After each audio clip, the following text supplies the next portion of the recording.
No,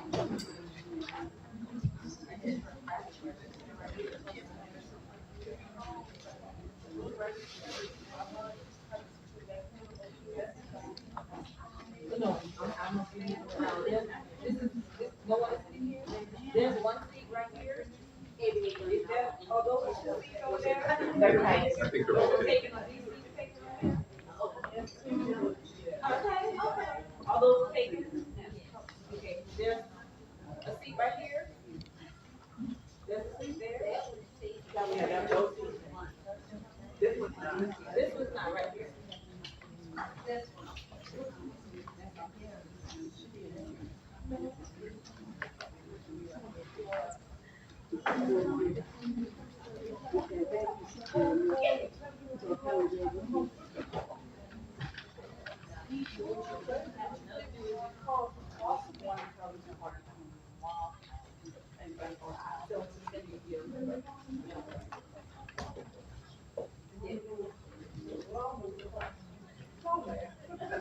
I'm not laughing.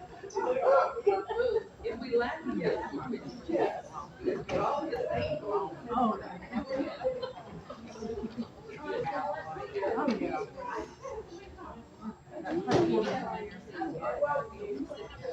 What happened was.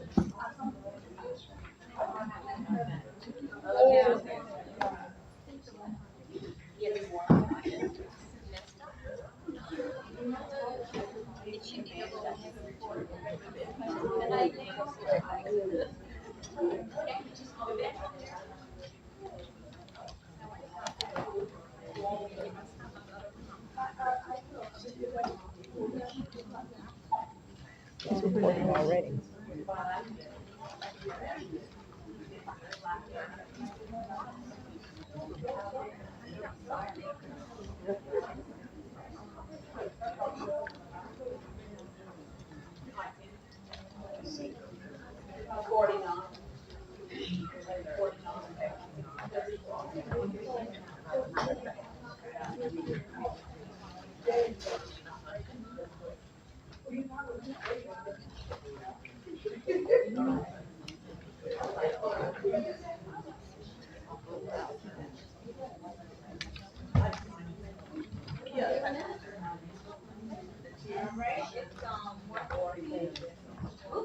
Anybody like to go plate food before they take it back to the kitchen? No. All right, that's all I need.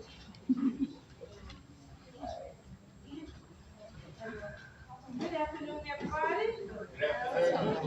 Come on, we got Stacy. Good afternoon, everybody. Good afternoon. Good afternoon. I just want to, as we're getting ready to begin our session, I just want to say again, say thank you to each one of you who work at the Council on Aging, whatever you do, whether it's with the seniors face to face in the finance office, if you just pick up a piece of paper off the floor, whatever you do for the Council on Aging, I just want to say thank you for what you do because you help us to be able to take care of our seniors. And at this time, we're going to have Olivia Dinwiddie is going to come and she's going to go over the contract process just to run through some of the things that you need to know when you're submitting. Once you get your contract, what you need to do, and then Ebony is going to come. And as she said, if you have questions, you can jot them down on the cards. And what we're going to try to do, if we don't get a chance to answer your questions here in the session, we're going to put together a frequently asked questions thing and a list of questions that maybe need to be answered or ask for others as well. And we'll put them all together and then send that information out to you, okay? So again, thanks to everybody. And at this moment, let's receive Olivia Dinwiddie. Hello.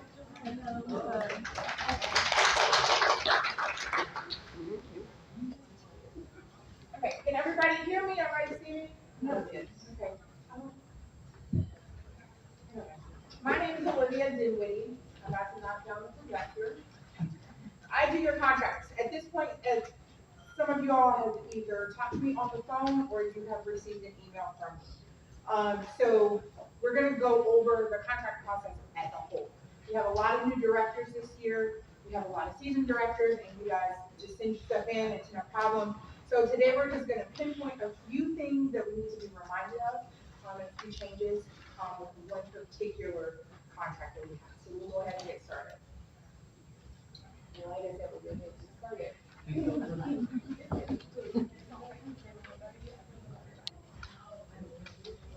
Okay.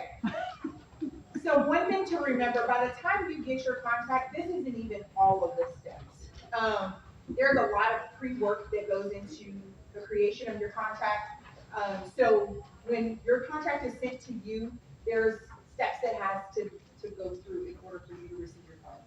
So the first thing is I'm going to send out the contract to you. For some of you all, you'll receive the contract and said, that's not the right email. We'll take it back, we'll change it, we'll send it back out. From there, you guys will sign them and return them to me. Then they go through an internal approval process. So first it goes to Ms. Shirley, and then it goes through OEA approvals within our agency. We do send our contracts out to OSP, which is Office of State Procurement. They have guidelines in addition to the guidelines that we already have. So if I get in touch with you and I let you know, hey, your contract is being sent back for A, B, C, or D, it's usually because of the guidelines that are put upon GOEA as a state agency.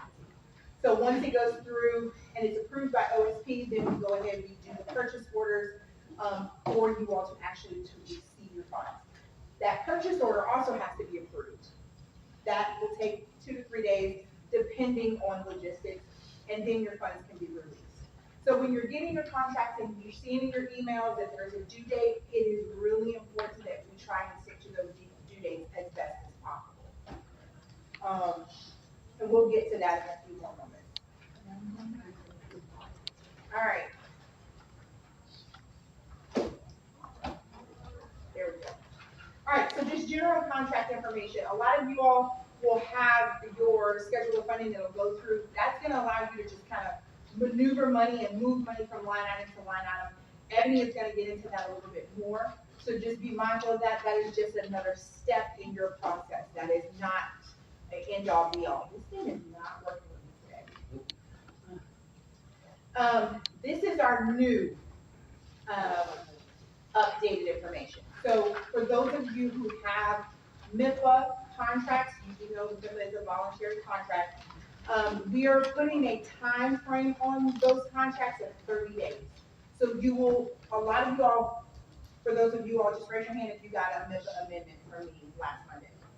So you know that the amendment was due on the 15th. If you didn't get it to me, I'm gonna be sending out some more information when we get back into the office. We'll work with you all to get those in. So just be mindful of that. Also, I do wanna make sure that you understand when you get your allocation of service units, that'll list all of the information. You'll get that from Sherry. She is your program monitor. And if for any reason after the 30 days is up or we're nearing the 30 days and you get an email from Sherry, you're overdue. She's trying to get that information from you guys signed so that we can go ahead and get those contracts rolling. Okay. I don't know why it's like it decides where it wants to go. Board resolutions.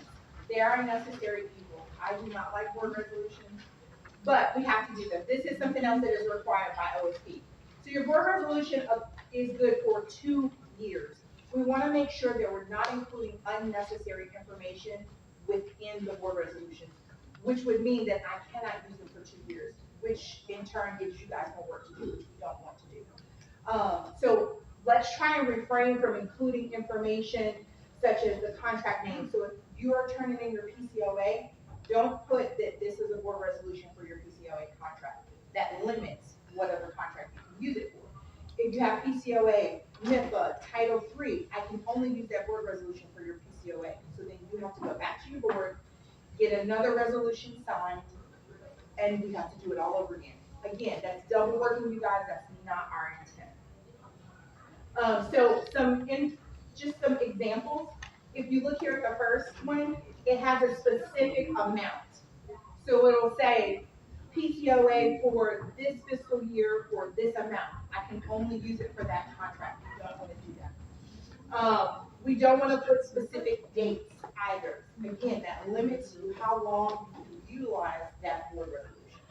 For those of you all, for example, who had board meetings in 2023, I will be able to use that board resolution this year and next year, if you didn't include information like this. If you did, then we'll have to get another one. Your signature page, if you can remember, any contract that you receive will have the first 6 pages that are standard. It doesn't change depending on what contract it is. Your 6th page is your signature page. So up here, you'll have Miss Shirley's signature. Try not to block people. You'll have Shirley's signature up here, and she'll print and sign, and then there's an opportunity for a witness. Our witness signature for GOEA is going to be your program manager. So when you get your executed contracts, I know we've gotten a lot of questions about that. When you get your executed contracts, it'll have your program manager's name there. You only need one signature for your witness, sign and print. And then of course you can put your tax ID number there as well. So one witness instead of 2? Yeah, you only need one. And this is just outlining that information there. And then communication. You guys do a lot, we do a lot at GOEA. So we want to make sure that we're communicating effectively with you guys. And we need that as well. You guys receive, some of your councils receive multiple contracts. And so it can be very, very hard to make sure that we're keeping everything separate, organized, and doing it efficiently. For that reason, I would ask that if you have a contract or a contract amendment, that you only send it to me. Don't send it to your monitor or your auditor, just send it straight to me. Because a lot of times they have their own list of things to do and it'll get lost. And I'll be looking for it. I have sent you guys emails before saying, hey, I didn't get your contract, and you're like, oh, I sent it to so-and-so. It just muddies the water. So let's just send it directly to me. In the event that you do that and it gets lost, when we have issues with delayed funding, a lot of times it's because we're not adhering to our deadlines, and so it pushes the contract approval process back. If you foresee that your contract is going to be late on a deadline that was already provided, just let me know. Call me, send me an email. Let me know, hey, this is going on. I'm not going to be able to get the contract signed. I had a couple conversations last week with councils that thought they needed a new board resolution. They did. Sign the amendment, we're good to go. So if you feel like you're going to miss that deadline, just communicate that with me, and we can go ahead and start working to get you guys on track. Then just a few general housekeeping. This year we kind of had an uptick with councils that were out of compliance with the Secretary of State. So at the beginning of the year, I would encourage just make sure that you are doing your annual report and filing that with the Secretary of State. If you are not in good standing, OSP will not approve your contract, which delays your funds. Money makes the world go around, so we want to make sure that those funds are going out as soon as possible, and as routinely as possible. Please bear in mind that contract, you have an entire process. Again, please try to adhere to deadlines. The third point is really important. Our fiscal year, as you know, ends June 30, and a new one starts July 1. If you were to send your contract in on June 30, I can't enter it. I can't try and get it to be reviewed or anything of that nature. We are absolutely shut out of our state system for about a week. So we can't review or anything. So if it's sent after the 30th, we're locked out. So just bear that in mind. If there is an emergency or something in that nature that requires you to send it in late, just know we're not going to be able to I won't be able to give you a status update for about 7 to 10 days. When you're returning your signed contracts, make sure you're returning the full contract. I've had just signature pages returned. And for those of you who have multiple contracts, that makes it kind of hard to figure out, like, where did these go? What contract was actually signed? I don't want to say that you guys signed a contract that you didn't, that you did not have an opportunity to. So just make sure you send in the contract in its entirety back. And then, I think that's a bit about it. We already talked about, the witness's signature for GOEA is gonna be your program monitor or your manager. Your confirmation of your contract being approved, done, will come from me. So somewhere, I think the majority of you all have already received your email. You had multiple contracts attached to one email, and I'll let you know that those are your fully executed contracts for fiscal 2024. That is when you know you're good to go, you're done.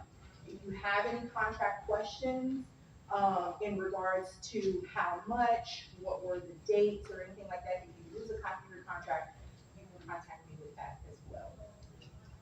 Did anybody have any questions? How long does it take for us to get the contract back signed? From like fully executed, it just depends with it's just that's kind of like an administrative task. So once we get everything done and we close out the fiscal year, then we'll go ahead and send those out. I think this year I tried to get them out probably the second to third week of July. Sometimes we don't get them back. Okay. What you can do is if you do not, for any reason, because I know this year we had a lot of people having issues with emails. We at the state had some problems with our emails where they weren't going out, we couldn't get to them. So in the event that that happens and you find that you don't have one, just send me an email and specify which contracts you need, or if you need all of them for that particular year, just send me an email and I'll respond, and we can just drop them right into the email for you. Anybody else? Thank you. Thank you. Thank you, Olivia.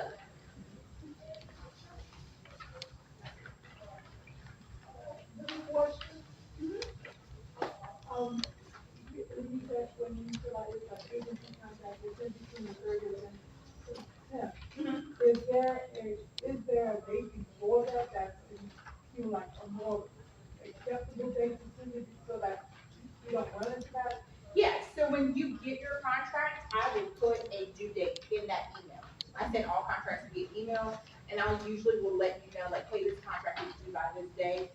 You'll also, if you are 2-3 weeks away from a due date, or past the due date, I will reach out and send an email saying, hey, I haven't received your email or your contract.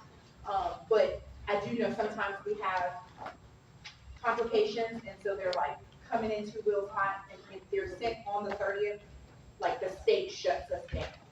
So I will retain a copy of your contract and send it out as soon as we can get back into the system. No problem. All my clear contracts. All right, we're gonna move on to budget again. I am.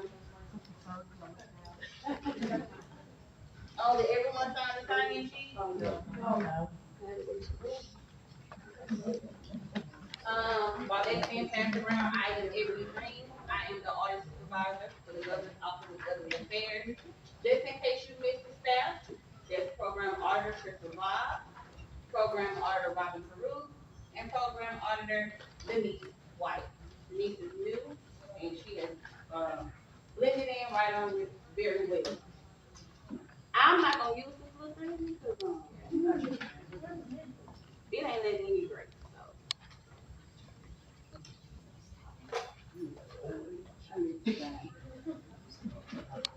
So, with your budget, you have your funding sources, your Title III funds, your NSIP, ombudsman, Title V, NCPA, which is new, ARP, which is new as well. Your state funds, your PCOA, supplemental senior center 1 and 2, as well as your regular senior center, state funds, whatever meals, and senior RX. And then you also have your general local funds, there's your donations, your grants and everything that you get outside of our agency.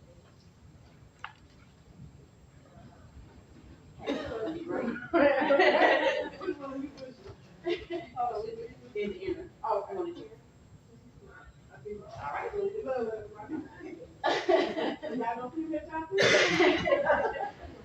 Okay, so when preparing your budget, these are some documents that you might want to have handy with you. Your Title III schedule of funding, your amount of local funds that you know you're gonna have, as well as expenditure, that you will have within your household. So kind of have all those handy as you're getting ready to prepare your budget. Important dates to remember, your schedule of funding is due 1 month after the date that you were issued that schedule of funding. That normally comes from Ms. Laura, and then you will review, sign, make any of your allowable transfers, and send those back to your assigned program auditor, who is normally CC'd in the email, just in case you forget.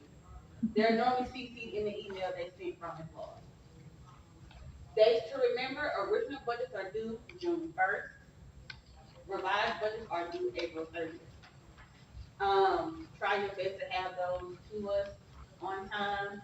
If anything happens, sometimes things come up, life happens, people quit, people come and go. Let us know ahead of time. We are willing to work for certain extenuating circumstances on any extension. Also, keep in mind too that if you are running into an issue, you're new, you had instances where financial people quit, took everything with them. So I don't even know how to start with the vegan budget.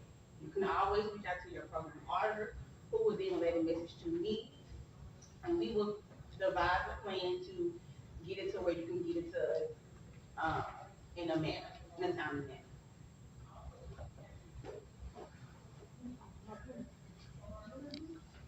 So with your schedule of funding, we are off the COVID protocol where you was able to move your money anywhere and everywhere how you felt like you was able to do it.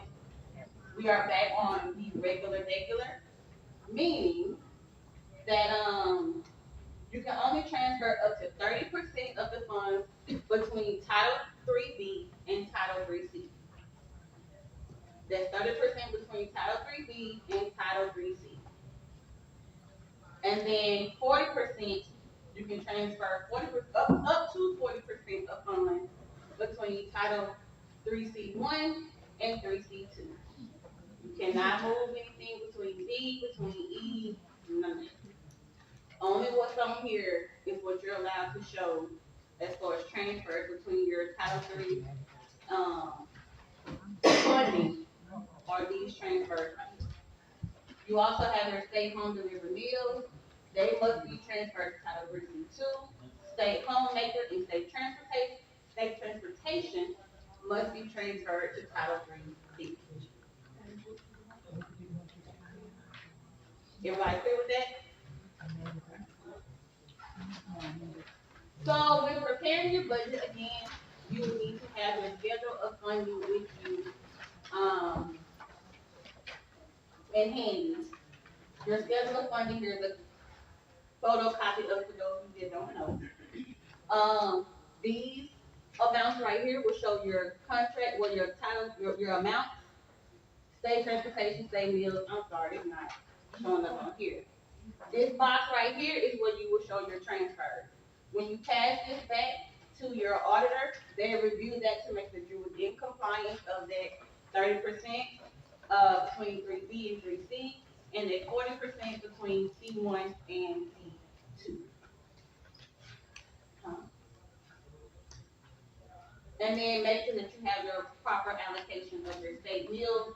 We do check that against the amount at the top. And then sign date, turn it back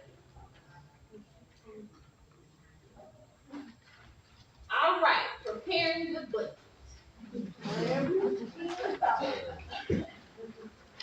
So, operating transfers. Let's talk about what we can do with this stuff first. PCOA is discretionary. PCOA can be used for a lot of things. You know, when you're thinking about how you want to allocate the PCOA funds, think about things outside of your service. You know, if you needed to go into your C2 or your C1 pool, if you like, hey, I want to paint some walls, you know you can't use your C1 funds for that. You can't use PCOA for that. So keep that in mind. Senior center, again, we are no longer with that COVID You was able to put senior center wherever you want, wherever you saw fit. Senior center fund can only be used in a congregate setting. So that's C1. It cannot be used in C2. It can be used in 3B with transportation involved into the senior center. Uh, yes. Huh? And Title III, C1 on. Yeah, and C1. C1 is the congregate musical, but no C2. Because that's And not telephone either? no. You would be able to use your PCOA either to supplement knowledge there. It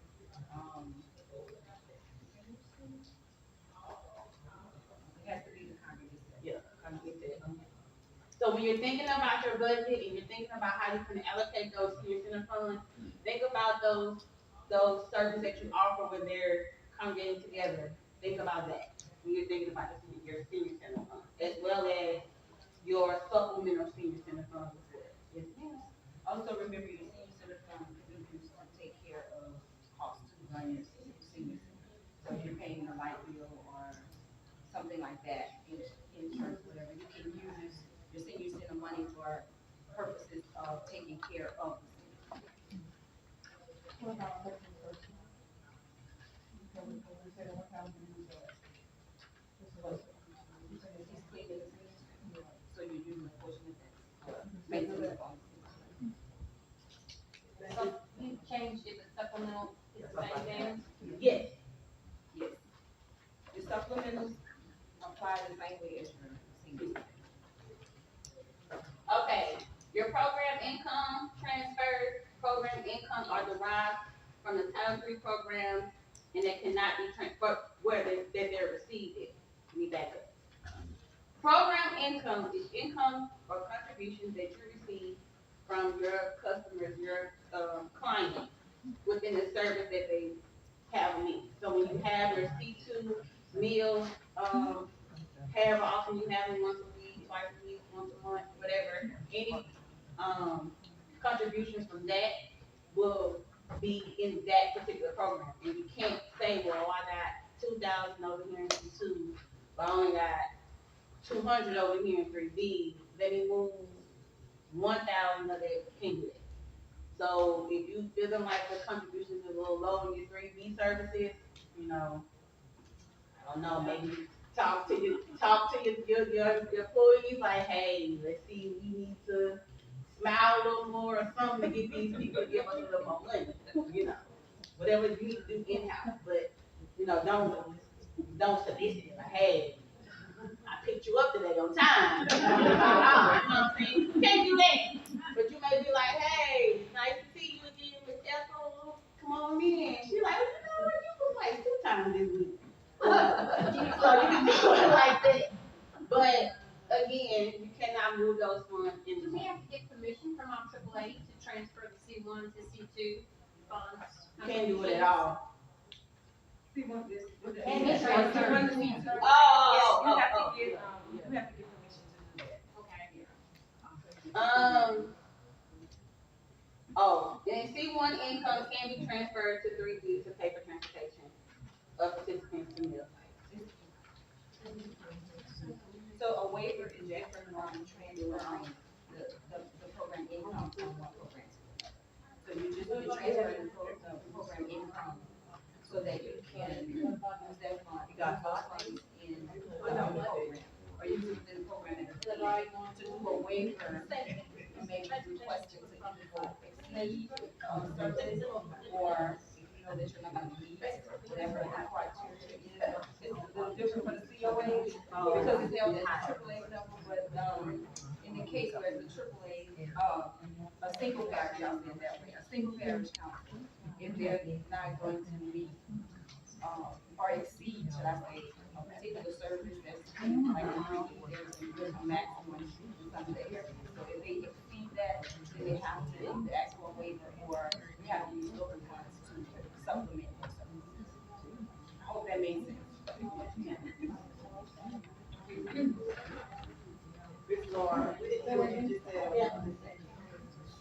So she was asking about if the transfer was the same as the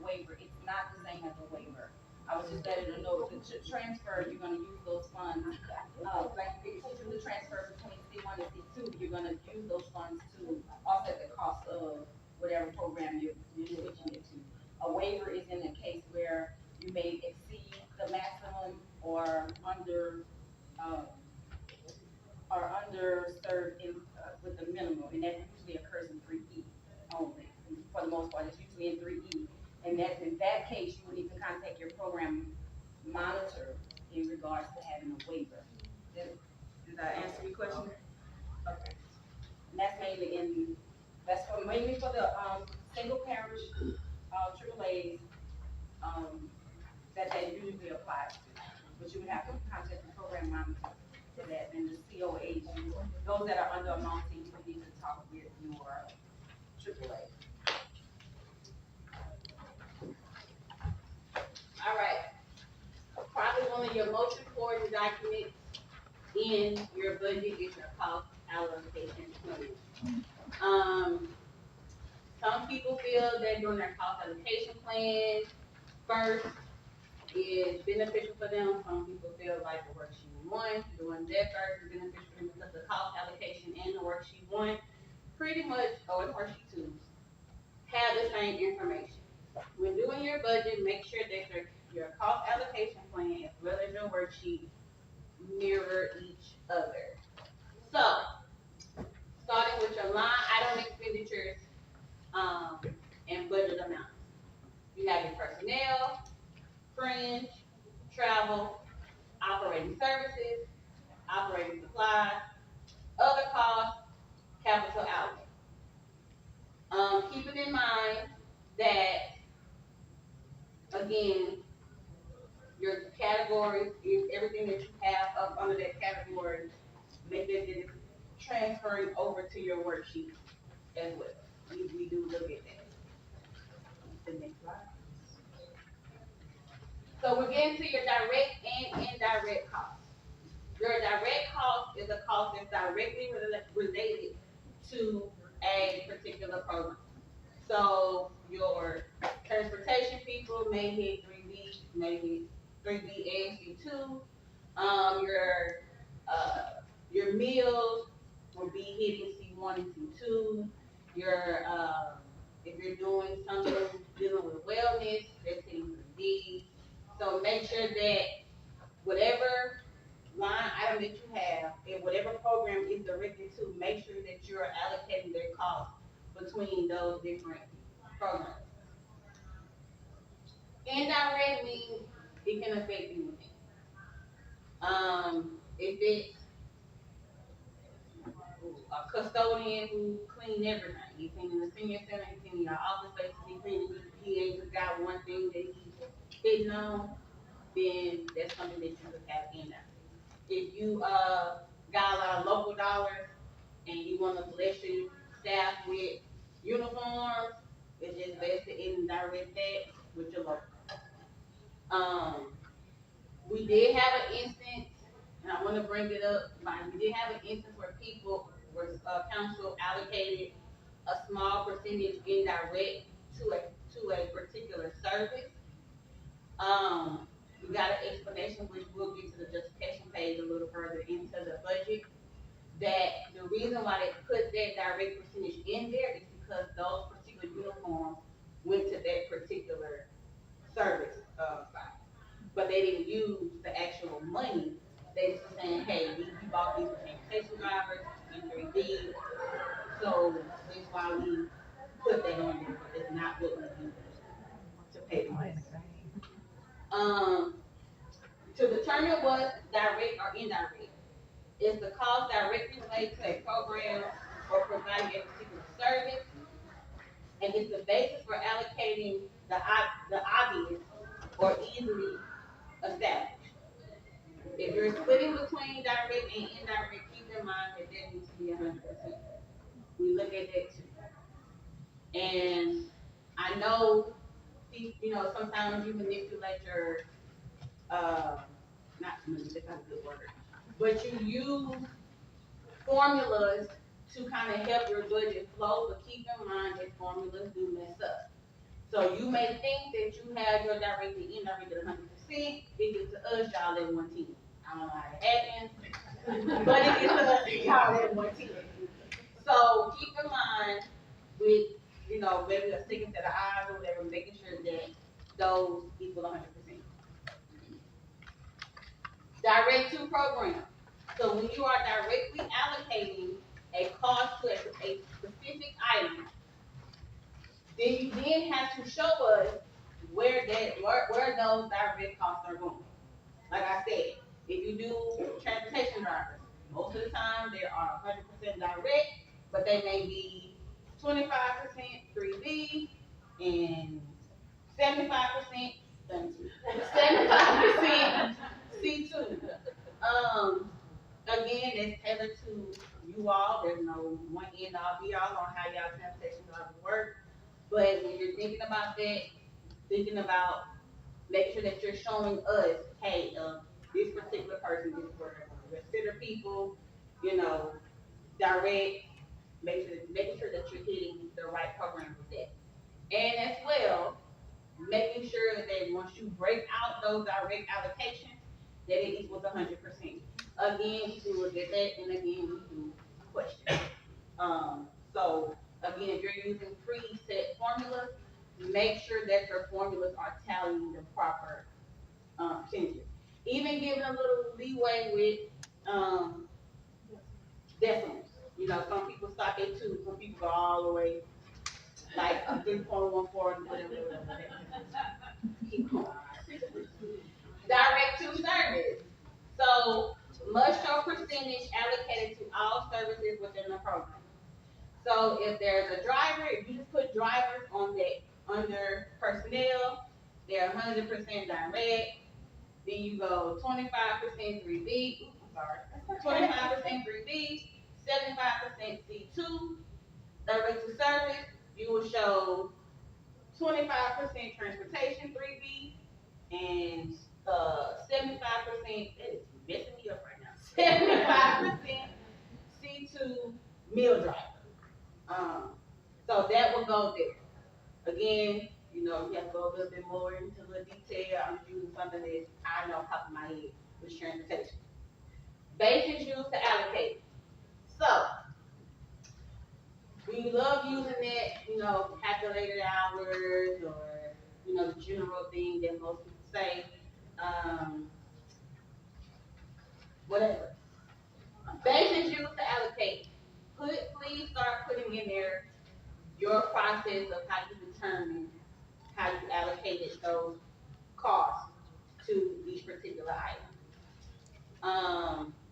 As y'all know, we're under a lot of some new changes, so we're looking a little more tight-lipped into your budget, and we're making sure that because we're coming off of this COVID stuff, that we're making sure that you guys are really going back into allocating your money properly. Because that leeway is, and I'm so sorry, but that leeway is gone. It was so much easier for us, but that little leeway is over. So on your basis to allocate, please make sure that you're actually putting there how you derive at your figures, percentages, and the actual amount. The worksheet. The cost allocation plan must be accurate and complete before completing the worksheet in other forms. Like I said, some people feel like that's the best way for them to start and then get the worksheet. Again, some people feel like the worksheets are better, then they get the cost allocation plan. Either way it goes, they both go hand in hand. Again. If, let me say this, we back up with the student. We are looking into, there was a time where whatever you enter into the cap, copied over into the worksheet. Some way, somehow, don't know how to do what you need to do. So that has been my task of making sure that with the cost allocation plan, that whatever you enter, copies over to the worksheet. Again though, it's manual stuff, so go back and make sure that it's allocated properly. That is something that we will have on the website, hopefully before revised budget goes out. But again, I can't stress this enough because that's one of our main issues is your cap not matching your worksheet. So, and not just percentages, amounts as well. Making sure that if you're saying that you have this percent, that amount is really that percent. So this is what the worksheet one, part one looks like, where it is your percentage allocation, a little more expanded than what your cap will look like. So again, you have the line item, the amount, direct, indirect, whatever program that is hitting, there's a list of those. Let me say this too, and I'll reiterate it again with the full reason. There was a lot of questions about how to allocate or show ARP in your budget. When you're thinking about your budget, these are more service related, this is more funding related. You know what I'm saying? So if you put, wait, I got that back. These are more service related, these are more funding related. Okay, these are more funding related. Flip what I just said.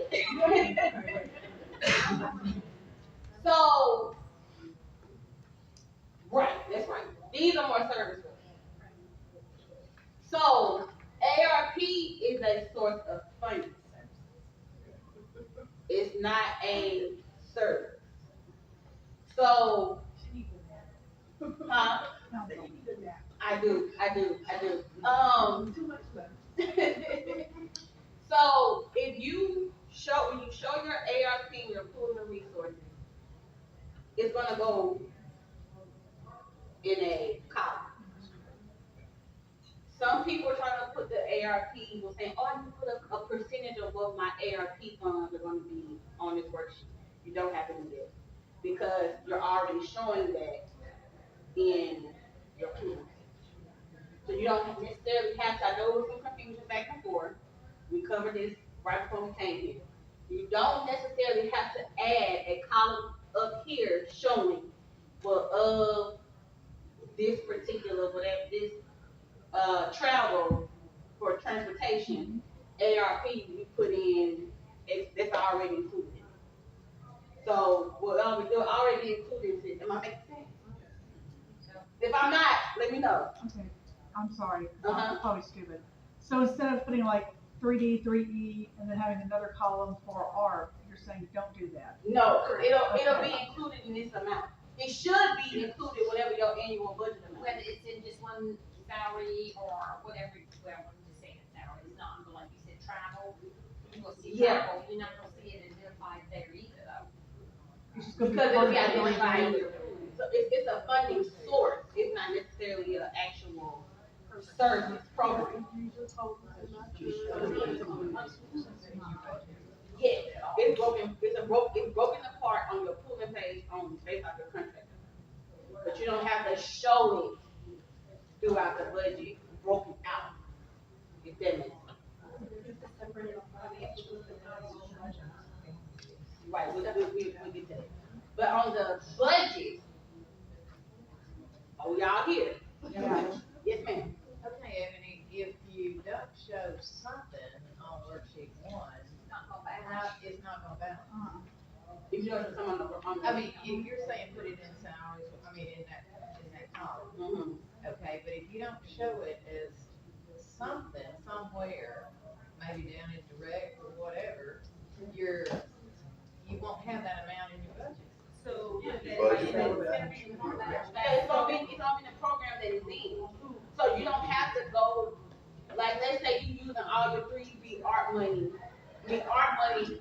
You're putting, 3B art money in transportation. You're not, normally, well, some people, what they were doing was, they would have transportation, the amount, direct, indirect, and then over here, they would put art and put 100%. But if it's already included, you're gonna take whatever percentage of that allocation for 3B art transportation with the Title 3 art transportation and put it right here. So you're just saying, put all your expenses of their under salary or whatever, and then allocate it all Right. to it. Including everything. Okay, I think I see what you're saying.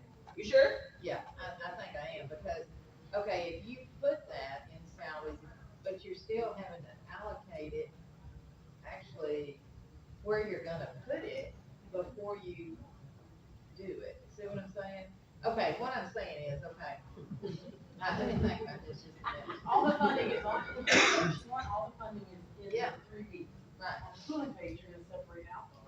right, Mhm. right, but you've got to figure out how much you're gonna have in salaries, how much you're gonna have in all these other expenses, the way you're talking. Not on the pooling. No, no, you could, okay. She's talking about her rate. It doesn't matter, 'cause it's all 3B transportation. So if it falls under 3B on your ARP, and it falls under 3B under like, but 3B under transportation. In Title 3. In Title 3, you're gonna put it together, so it's gonna allocate itself. You're not gonna separate it out, it's gonna be all together. Essentially, on your title, on your road columns, on your road titles, are the only things that should be your column titles across the worksheet. Pulling page, road column names Right. are the only things you should have as a column name on your worksheets. Right. Think about it as funding versus services. ARP is not a service. ARP is extra funding to get, for you to provide extra services. So when I'm saying that you don't have to add a column for ARP percentages, is because once you show us on the pooling, hey, for ARP, we are contracted with this, those totals, it should still tie back to the worksheet one. And your percentages are still gonna tie back to your pooling page, your percentages as well. Because you're kind of, for your financial report, you separate it, because we have to report it separately. Isn't that the way PCOA is? Because PCOA is not a service, it goes into one of these categories. That's correct. Transportation, meals. It does. PCO should not be on your column. Because it's over No. there. It is. But, okay, let me, I knew I was gonna do this. So, when you're thinking about PCOA, senior center, those things, yes, you are allocating those direct and indirect, whatever. However, with ARP, because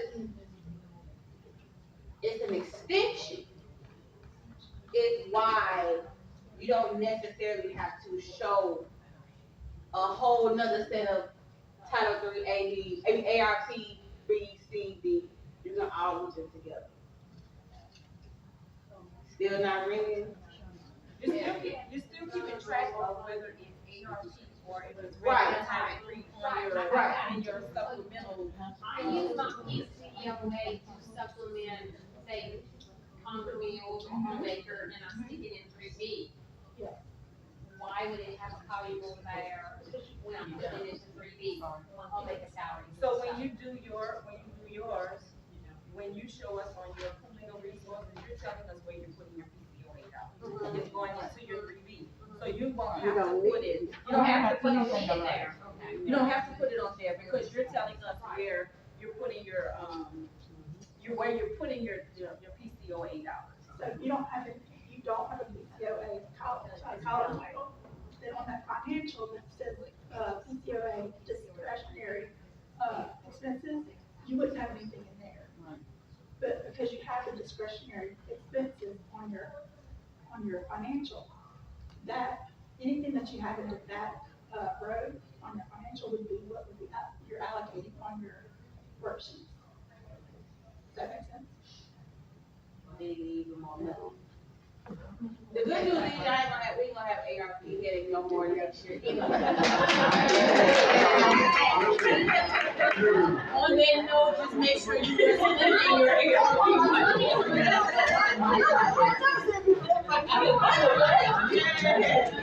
Okay, but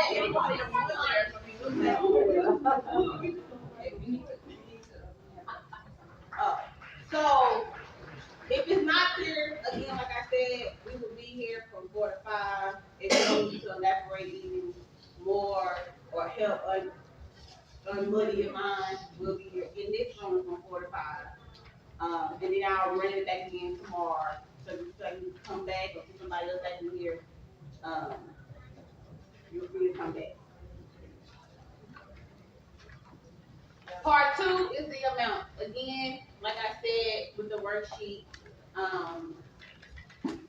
there are formulas there that should calculate these amounts based on these percentages that you put in on the worksheet 1, part 1. Again, there's a due diligence. Make sure that these amounts are being pulled correctly.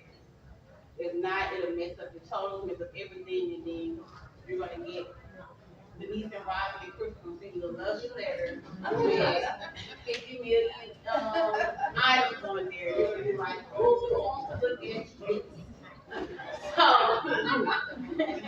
or you get a nice little ring phone call. Hey, you know, your stuff is coming. So definitely make sure that your formulas are calculated properly with your worksheet.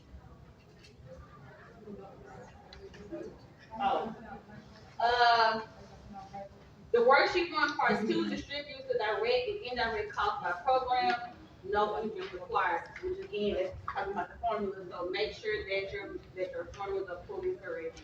If you don't learn anything else from this training, make sure that your formulas are put in correctly and that percentages equal the amount. Okay. Then you also have this lovely 2 columns over here that will let you know if something is off. If they don't say okay, then that means that something did not compute properly or something is off. Yes, that's a rounding thing. If you do see a 1, that is a rounding thing. I know some people throw the 1 fictitious in there, whatever, we know what that is, because whoever made the original worksheet that I found out, somehow it wouldn't calculate around some stuff with some pennies. So that if you do see a 1, that's okay. Now, if you don't see a okay or a 1, you might want to go back and see where you went wrong or what didn't copy over. Worksheet 2 mirror your worksheet 1, but they are by program. So everything that you have in there on your worksheet 1 that's under 3B related will hit your worksheet 2, 3B, and so on and so forth. Another checkpoint with that, if you having everything tied together, make sure it's copying over properly because we do look at that as well. So if your worksheet 1 is not matching your worksheet 2, again, it's probably page 3 of your correction book. So that means we had to add some more things prior to that. So, the worksheet 2 allocates costs by service within the program. Line item expenditures and annual direct amount are brought over from the worksheet 1. You must allocate direct costs by service. Allocations must agree with the directed service allocation on the cost allocation plan, which is why I said in the beginning, your cost allocation is your most important document of your budget. Zero check columns must be 0. If there's something other than a 0, make sure all amounts have been allocated within the worksheet. So that column is going to help you understand if something copied over or calculated over properly or if it did not. If it did not, go back and see where the disconnect happened. All right, the lovely front page. Our favorite part, second favorite part of this budget. The main thing that I do want to emphasize with this front page, it has to be signed by your board person. Signed and dated. But this little lovely date right here, Yes, right here, y'all. it has to match the day that your budget was approved. Well, we sign it if we authorize, right? They No. Well, none of that information comes from. It says, chairman of the board. Yeah. But down here, your board person signs it. This lovely date right here is the date that your board approved the budget, which is normally on the resolution. I love all y'all with my heart, but don't change nothing at the topic is right. We just say change the date, change the date. Right, if we contact you and we say, hey, your board resolution says 4/16, but your front page says 5/21, we have to send it back to you and say, please correct this We're date. not talking about this date, we talking about the one This right is the here. one. Not this date, this one Yeah, cause right this here. day, if they did meet on the 16th, but for whatever reason your board person left and came back and didn't to sign it, that date don't matter. But this day right here, that date is very important. So, yes. The top part is self-explanatory, your contract name, federal tax ID number, state, employment security tax number, your contract period, whether it's a new budget, revision, if you revise a budget, indicate that. The date it becomes effective, add that. This total cost of budget by program. So this is our third favorite part of this, because this is total cost of budget by program, which will also be reflected off your pooling of resource page. So when you're making sure that you have everything for this, you're going to take that last column, budget totals, because again, your pooling is shown by services. Those amounts will be right here.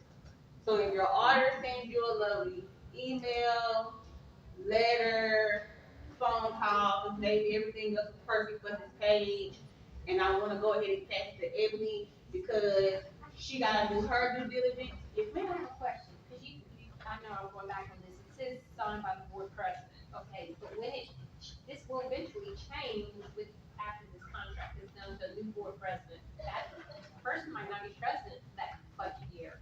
Whoever, if not the president, then it's the vice president. So if you don't have a president, you should have at least a vice president. Yeah, But if it changes, it doesn't matter. it doesn't matter. If it changes in the fiscal year, it doesn't matter. Whoever was in office at that time, Yeah. signed the So budget. even By the time if the board resolution says they authorize the executive director to sign the to sign the contract. contract. So. Contract is not, but this No, that's the contract. It says contract, comma, budget. Yeah, contract So- slash budget. I would out, so when you submit your budget, submit that, The resolution. the resolution should say that and designate that, and then we go from there. But again, that contracting don't negate this date right here because they still have to meet to approve this budget. So even if you do have the appointed person to sign, they still have to meet to approve this, and whatever date they meet, we need that right there. So again, with this right here, that budget total page on your pool and resource page, that's where these numbers come from.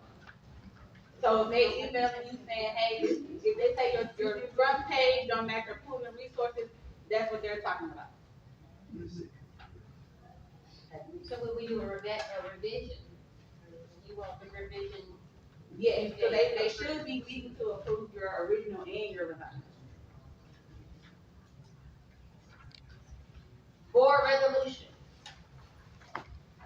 Everybody should have one. Again, they say the original or revised budget with the effective date of whatever held on. This is what we look at right here. Right here. It was held on September 19, 2023. That date on the front page, go back. Should be right here, September 2023. Sometimes that be the only hold up with getting your budget approved. So, yeah, don't put a formula in there line.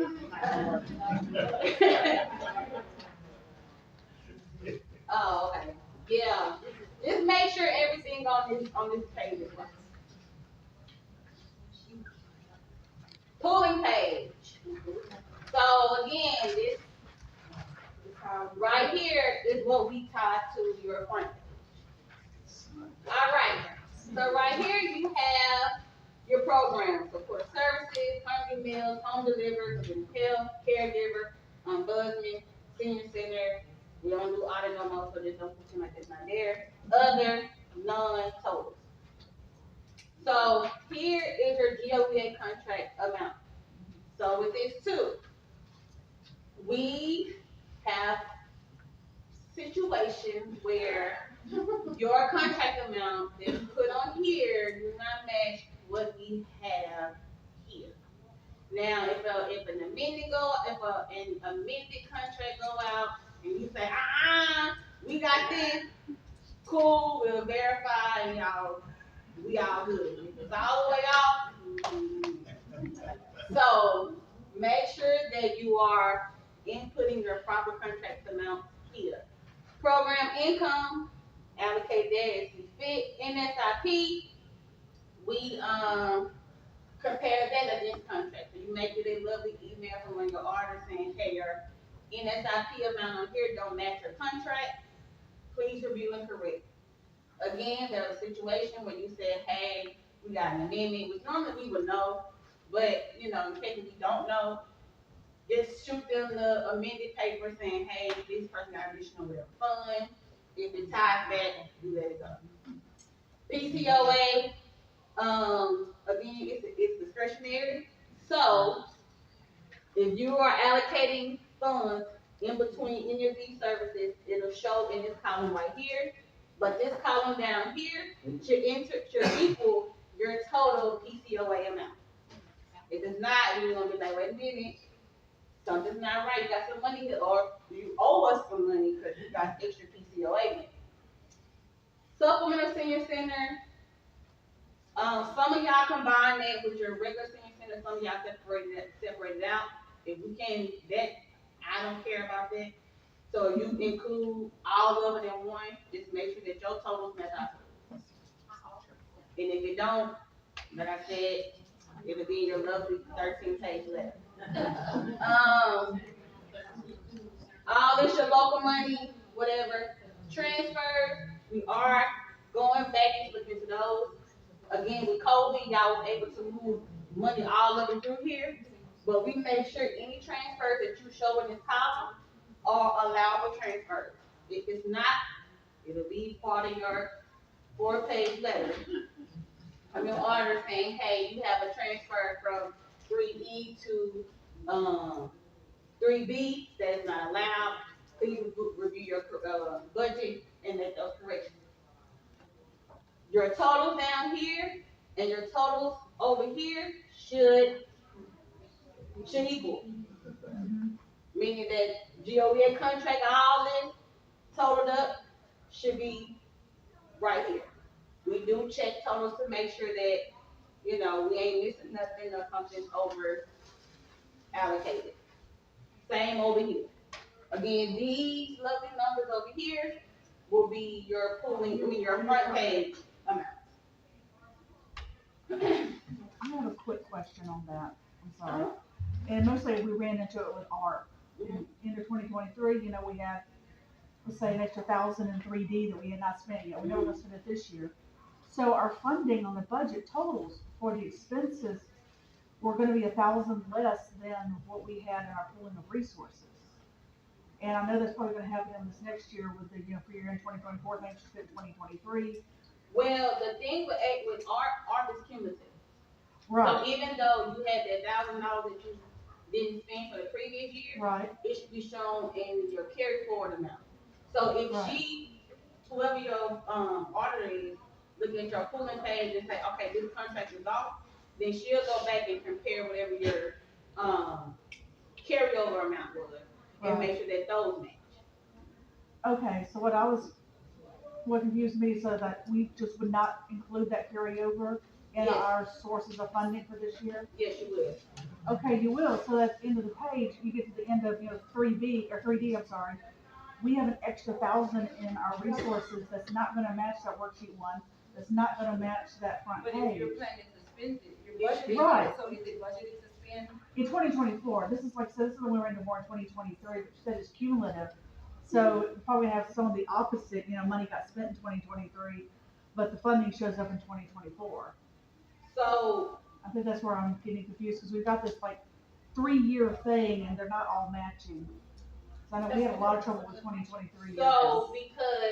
so with 24, Mhm. the goal is to have that ARP money Totally spent, yeah. totally spent. We will. So if you put it in the total that you receive for the year, Uh-huh. plus all your carry forward amount from the past Okay, so previous that's what year. you're gonna do. Right. So- And then, once you do your budget, you should be able to show or put those expenditures to where you would have that $1,000 lingering over, unless you don't have enough expenditure to allocate for Right. all of that, which means you have to pay it back. Right. Right, I think, like I said, where we went into more problems is either 2023, because we did have money left over. Mhm. And so when we got to the end, our pooling of resources showed, we received 2,000 for 3D, but we only spent 1,000. Mhm. So nothing matched anything. So all this should Yeah.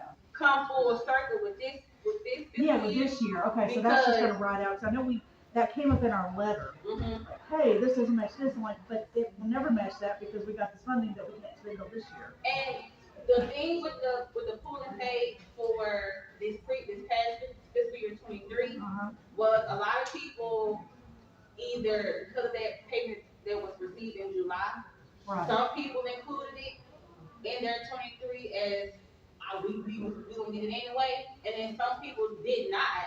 right, So it threw off the carryover amounts with the pooling page. got it, So as long as if the issue arises and you and your auditor, Mhm. along with my help and the help of others can determine, okay, hey, this is really what they have, or no, this is really what they not have, then all will be well. got it, okay. I know end of this year, this is all gonna be gone, but Yes. just want to make sure I'm doing it right. Okay, in time. Y'all know what this is.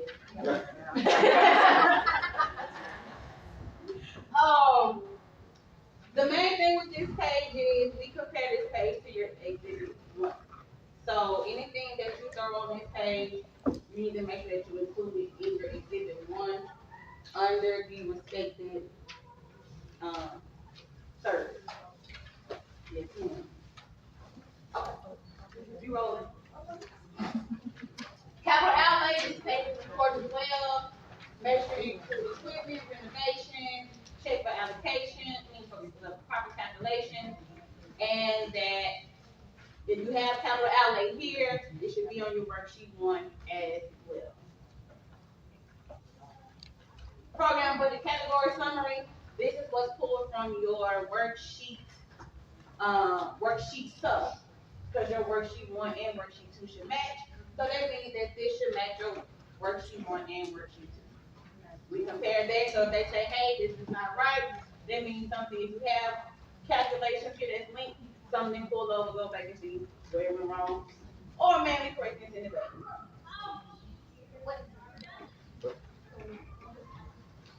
I do all the services, like nutrition education, C1, nutrition education, C2. I don't need to go all the way across with all the different services. I can just put it all on the final deal.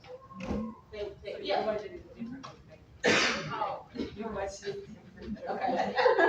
is just AAA, huh? Yes. I can't see it here, huh? On this page is very important.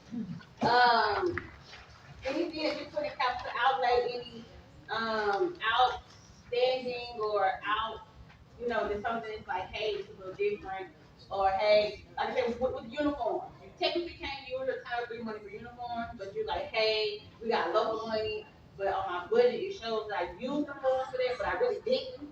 But I just showed that, hey, I bought uniforms for my transportation drivers in 3B and C1 want me Angie to, or I wanted my cooks in the kitchen to look uniform, so we bought uniforms. And so it's direct to this program, but I use, local money to buy the uniforms. You would put all of that up in here. Any, renovations, that's just, like, hey, we decided to buy a whole other building, and we're gonna throw PCOA money in there, whatever, put that there. Okay?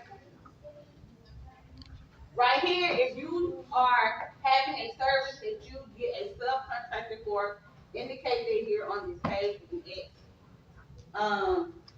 Yeah. Exhibit 1, expenditures, these should go along with your worksheet 2. Because on your worksheet 2, there's a breakout per service of where the money went to where. So on your 3B, we compare these against your worksheet 2, all 3B services, all C1, C2. Expenditures will be here, total, any local money, your cost, in kind, we look at that too. And we compare that to your in kind page. This is the second page of the exhibit 1. This is mostly 3E stuff. So again, we compare this against your Title 3E worksheet 2.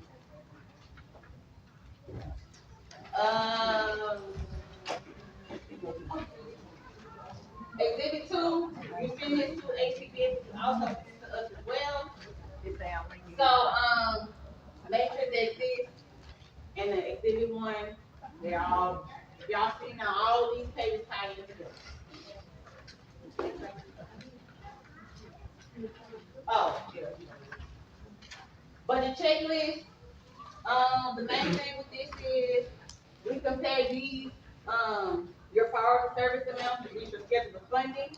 So make sure, before transfers, so make sure that these amounts match your schedule of funding and your percentages, and you're falling within your priority service requirements. So that's the main thing with it, all in your approval date of your budget. Huh? Yeah, except for legal. Legal's off there. So again, these are your priority services, access, in-home, those are mainly 3B services. 3E, respite services and supplemental services, material aid, personal care, civil service, chores, home repair, modification. When you turn in your budget to us, this is what we check to make sure that we have. So we use it as a checklist to make sure that you send everything to us. When the auditor does their preliminary review, they will send you an email and say, hey, you don't have this paid. So this, use this as a checklist of what you need to make sure you send to us regarding your budget. And if you have any questions, to contact your assigned program auditor, but when emailing your budget, you can email it to the GOEA budget email, but it would be nice to address your program auditor as well. They don't. So if you say, hey, they say, hey, I don't have it, or you whatever, you say, oh, I put it in here, just kind of CC them this too, just in case they don't get a chance to get the email in here. All right? Any other questions?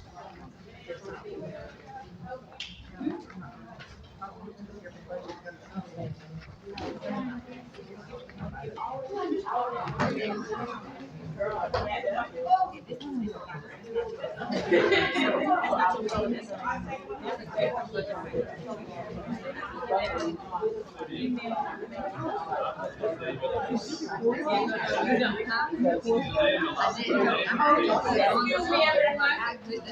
I know we have a lot of COAs that's in here.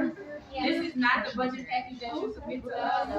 So we will have those budgets, we will send those to you. But I hope this is helpful for you in preparing your budget. So yours is not as detailed because you you all answer to the AAA, but we'll get those, worksheets to you guys, all right? Because the next trade here, is that just, for AAA also? So it'll cover what you all have. Which, the PCOA, I mean, y'all do the title.